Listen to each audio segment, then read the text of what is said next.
No one ever noticed him. Not because he was invisible, but because he didn't look important enough to be seen. Every evening at exactly 6:40 p.m., the glass door of Aurora Styles, one of the most popular clothing stores in the city mall, opened softly. A man in plain clothes walked in, same faded jacket, same simple jeans, same worn-out shoes. His hair was neatly combed, his posture calm, his eyes observant. He never carried expensive bags, never spoke loudly, never demanded attention. And that was enough for the staff to decide his worth. "Here comes that guy again," one of the salesmen whispered, barely hiding his smirk. "Yeah, the cheap one," another laughed. "Probably just wasting time." They never approached him. They were too busy running after customers wearing branded watches, shining shoes, and loud confidence. But she noticed him. Her name was Elena. Elena worked at Aurora Styles not because it was her dream, but because dreams didn't pay rent. She was 24, independent, and quietly strong. Life had taught her early that respect didn't come from money, it came from character. She was arranging shirts when she saw him enter. As usual, no one went to help. She sighed, wiped her hands, and walked toward him with a gentle smile. "Good evening, sir," she said warmly. "Welcome back." The man looked slightly surprised, then smiled back. "Good evening," he replied. His voice was calm, educated, different from what people expected when they saw his clothes. "Would you like help finding something today?" Elena asked. He nodded. "Yes. I'm looking for something simple. Comfortable. Not too flashy." She smiled. "You're in the right place." As she guided him through the store, she explained fabrics, fits, and colors, not trying to sell the most expensive item, but the right one. The staff watched from a distance. "She's wasting time," one whispered. "Let her," another said. "People like him never buy anything." But Elena didn't care. She treated him like she treated everyone else, with dignity. The man tried on a few shirts. He stood in front of the mirror quietly, studying the stitching, the cut, the feel of the fabric. "You have good taste," Elena said honestly. "This one suits you." He chuckled softly. "I've been told I don't look like someone who understands fashion." She looked at him, slightly surprised. "Fashion isn't about money," she said. "It's about how something makes you feel." For a moment, he just stared at her. Then he smiled, this time, deeper. "That's rare," he said. "What is?" she asked. "Someone who understands that." He bought only one shirt.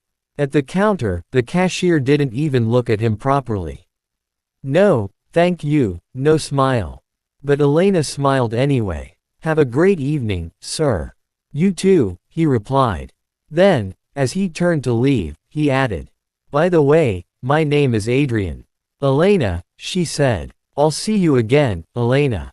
And he left. Days passed. Adrian kept coming. Sometimes he bought something. Sometimes he didn't. Sometimes he just walked around, observing, listening. Elena noticed things others didn't. He never checked price tags first. He noticed stitching details. He asked about fabric sources. He watched how staff treated customers. And most interestingly, he always stood up for workers when customers were rude. Once, a rich woman snapped her fingers at Elena. Adrian turned and said calmly, "She's a human being, not a servant." The woman scoffed and walked away. Elena was stunned. "Thank you," she whispered. He shrugged. "Respect costs nothing." From that day, something changed. Their conversations grew longer. They talked about life, failures, values, but never money, never status, never power. And that's exactly how Adrian wanted it. What Elena didn't know was that Adrian wasn't there by accident. He wasn't a struggling man. He wasn't poor. He wasn't ordinary. Adrian was the global CEO of AUREX, one of the biggest fashion brands in the world, owning factories, runways, luxury stores, and billion-dollar contracts. But no one at Aurora Styles knew that. Because Adrian believed in one thing. If people respect you only when they know who you are, Then they don't respect you at all. Aurora Styles was one of AUREX's partner stores. And Adrian was secretly evaluating everything. The staff, the culture, the values, and Elena. She was passing every test without even knowing there was one. One evening, Adrian stood near the entrance, watching the staff ignore a poorly dressed old man. Elena walked over to him. "Sir, can I help you?" she asked the old man kindly. Adrian smiled to himself. He looked at Elena and thought, "This is the kind of person money can't buy." Little did Elena know, the man she respected was about to change her life forever. And the people who ignored him would soon regret every second of it. Elena didn't know when it happened. One day, Adrian stopped feeling like a customer and started feeling like a presence. Not heavy, not demanding, just quietly constant. He came on different days now. Sometimes in the morning, sometimes just before closing. Always in simple clothes. Always calm. Always observant. And always respectful. What Elena didn't realize was that Adrian had already memorized everything. Which staff members smiled only when money walked in. Who pretended not to see customers they judged as cheap. Who lied about fabric quality to close a sale. And who didn't. Elena never changed. Whether it was a rich influencer with a camera crew or a laborer buying one shirt for Eid, she treated them the same. Adrian watched closely. One afternoon, the store manager, Mr. Collins, walked in unexpectedly. The staff immediately straightened up. "Everyone, pay attention," Collins said loudly. "We're expecting a VIP visit this month. A very important investor is reviewing partner stores." Eyes widened. Whispers started. "Investor. Big money. Maybe bonuses." Elena listened quietly while folding clothes. She didn't care about investors. She cared about customers. Adrian stood near the jackets section, pretending to check sizes. But inside, he smiled. If only they knew. That same day, Adrian decided to push the test further. He picked the most expensive coat in the store and brought it to the counter. The cashier's eyes lit up. "Sir, excellent choice," she said suddenly cheerful. She scanned the tag, then paused. How will you be paying?" "Cash," Adrian said calmly. Her smile faded slightly. She checked the price again, then looked at him, doubtful. "Do you have the full amount?" Elena, standing nearby, noticed. She stepped in gently. "Sir, take your time. No pressure." Adrian looked at her, then slowly placed the coat back on the counter. "I think I'll come back later," he said. The cashier shrugged. "Sure." Elena felt something twist in her chest. Outside, Adrian paused. Elena followed him. "I'm sorry about that," she said sincerely. "Some people forget manners when numbers get involved." Adrian looked at her carefully. "And you?" he asked. "What do you forget when money appears?" She smiled softly. "My values." He nodded. That answer stayed with him longer than any sales report ever had. Over the next week, things became uncomfortable. The staff started gossiping. "That guy again. He never buys anything expensive. Why does Elena waste so much time on him?" One day, a senior salesman confronted her. "You know commissions matter, right?" he said. "We're not here to do charity." Elena looked him straight in the eye. "I'm here to do my job," she replied. "And my job is people." He scoffed. "People don't pay bills." She didn't answer. But Adrian heard everything. And he remembered. That evening, Adrian did something unexpected. He came in wearing a tailored suit. Not flashy, but powerful. The entire store changed instantly. Staff rushed to him. "Good evening, sir. Can I help you? Please, this way." Elena froze. For a second, she didn't recognize him. Then he looked at her. And smiled. The same smile. She walked over, confused. "Adrian?" she asked softly. "Yes," he said. "Still me." The staff stared. "You know him?" someone whispered. Elena nodded slowly. "Yes." Suddenly, the staff's tone changed again, this time toward Elena. "Oh, You should have said. Why didn't you tell us?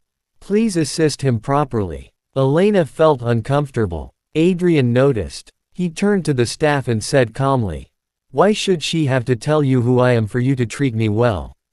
Silence. He looked at Elena. May I? She nodded. He walked out, and didn't come back for days. Elena felt something strange. Not fear. Not sadness. Disappointment. She thought she had offended him. She replayed every conversation in her head. Then one evening, she received a call from an unknown number. Hello. She answered. Hi, Elena, a familiar voice said. It's Adrian. Her heart jumped. I hope I didn't disappear without explanation, he said. You don't owe me one, she replied honestly. He paused. Would you like to have coffee? She hesitated, then smiled. Yes. They met at a small cafe. Quiet, simple, no luxury, no titles, just two people. Adrian listened more than he spoke. Elena talked about her dreams, opening her own boutique one day. About how she loved fashion, but hated how it judged people. You don't fit this industry, Adrian said softly. She laughed. I hear that a lot. No, he said. I mean, you're better than it. She looked at him, confused. Adrian, she said carefully, who are you really? He met her eyes. And for the first time, he didn't answer. That night, Adrian sat alone in his apartment overlooking the city. His phone buzzed with emails, reports, numbers, profits, but his mind was on Elena. He opened a file. Aurora Styles, internal review. He typed, staff performance unacceptable. Culture driven by appearance, not values. One exception, employee ID number 447 Elena. He stared at her name. Then added one line, potential future leader. Adrian closed his laptop. The test was almost over. And the truth was getting closer than anyone imagined. The morning began like any other. The lights of Aurora Styles turned on at exactly 9 a.m. The staff gathered near the counter, whispering nervously. There was tension in the air, something was different. Mr. Collins, the store manager, cleared his throat. Everyone, listen up, he said. Today is important. Extremely important. The staff straightened. We're having a global inspection, he continued. Executives from our parent brand are visiting. One mistake, and this store could lose everything. He paused, letting fear do the work. They will arrive at noon. Eyes widened. Palms sweated. Elena stood quietly near the racks, arranging clothes. She felt calm. She always did her job the same way, inspection or not. At exactly 12 p.m., a black luxury car stopped in front of the store. Then another. Then another. Men and women in sharp suits stepped out. Professional. Silent. Powerful. The mall seemed to freeze. The staff rushed to the entrance. Mr. Collins forced a wide smile. Welcome. We are honored. Then the last car door opened. A familiar face stepped out. Simple posture. Calm walk. Confident eyes. Elena's heart skipped. Adrian. But this time, he wasn't wearing faded clothes. He wore a perfectly tailored suit. Not flashy, commanding. His presence alone shifted the atmosphere. The staff froze. Mr. Collins swallowed. Good afternoon, sir, he stammered. May I ask who? Adrian walked past him, straight into the store, and stopped in front of Elena. Good afternoon, Elena, he said warmly. You look nervous. She shook her head slightly. No, she said. Just surprised. He smiled. Then he turned to everyone else. My name is Adrian Vale, he said calmly. Silence. I am the global CEO of Orex Fashion Group. The world stopped. Someone dropped a clipboard. A cashier's face turned pale. Mr. Collins felt his legs weaken. Adrian continued. Orex owns this store. He paused. And for the past few weeks, I have been shopping here. Every memory hit them at once. The ignored greetings. The disrespect. The judgment. Adrian's voice remained calm, but deadly. I wanted to see how people are treated when no one is watching. He turned toward Elena. And how they are treated when they think you don't matter. Mr. Collins stepped forward, sweating. Sir, if there has been any misunderstanding. Adrian raised a hand. There hasn't. He looked around the store. Some of you smiled only when you saw money. Some of you looked away when you saw simplicity. His eyes stopped on the cashier who once doubted him. And some of you forgot what your job actually is.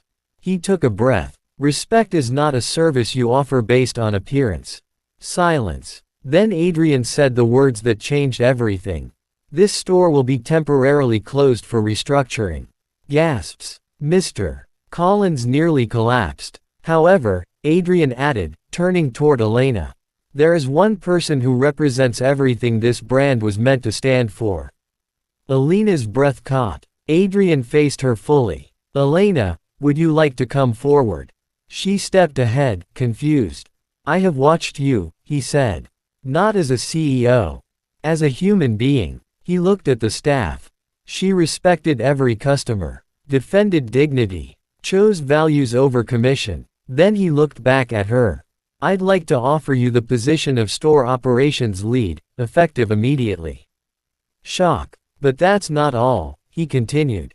I am also inviting you to join our global talent program. Elena's eyes filled with tears. You believed in me, Adrian said softly. When you thought I was nothing. The staff stood frozen. Some in shame. Some in regret. Some realizing too late. That character is always watching. Later that evening, Elena stood alone in the empty store. Adrian joined her. I never treated you differently because I knew who you were, she said quietly. That's why I chose you, he replied. She smiled through tears. So, CEO. She teased. He laughed. Only on paper. They stood side by side. Two people. One lesson. People show their true character. Not when they meet the powerful. But when they meet the powerless. Because you never know who's watching, or who you're becoming.